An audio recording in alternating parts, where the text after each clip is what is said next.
Tannins are essentially they're a polyphenol antioxidant. They're mainly present in the seeds of the grapes, but there's a good portion of them present in the skins of the grapes, and there's a little bit present in the juice. The portion of the tannins that are present in the seeds are generally pretty harsh tasting.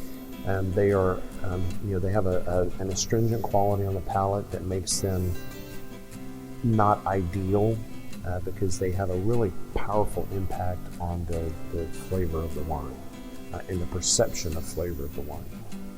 The tannins in the skins tend to be much more pleasant on the palate. When we make our decisions about harvesting grapes, we want to make sure the seeds are really, really ripe, because the seed tannins, if the seeds are green or not completely hardened up, the tannins are pretty easy to pull off. And so that can make a wine really, really overly tannic, where we have to start trying to do things in the cellar to make the wine more drinkable. So we want to let the seeds get really, really ripe in the field so that when we bring the fruit into the winery, the only tannins that we can realistically extract are the tannins in the skins. Okay. Now that's in the case of the red wines. In the white wines, we don't worry as much about the tannins because we generally separate the solids. So we separate the grapes, and by that I mean the skins, the pulp, and the seeds. We separate that from the juice before we even do anything to it. That's the first thing that happens. With the red wines, we want to ferment the juice on those skins and seeds because the skins is where all the color comes from.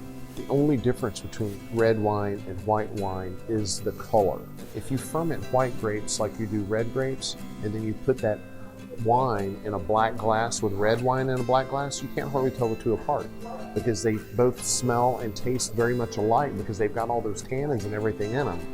So we don't want white wines to have tannins. We don't like tannins in the white wines necessarily.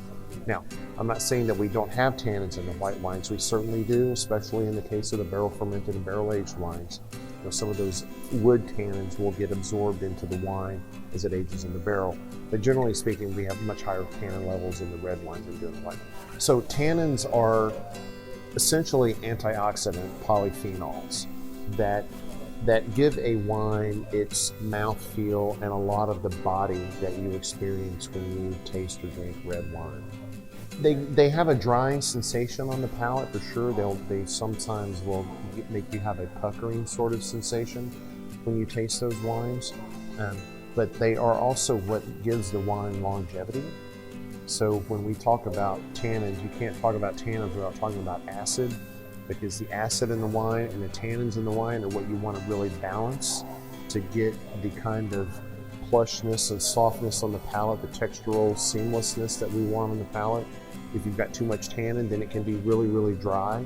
If you've got too much acid, it can be really, really astringent because the tannins will tend to amplify acidity. So tannins are a tricky subject. You've got to have them to give the wine the personality of red wine and to give it longevity.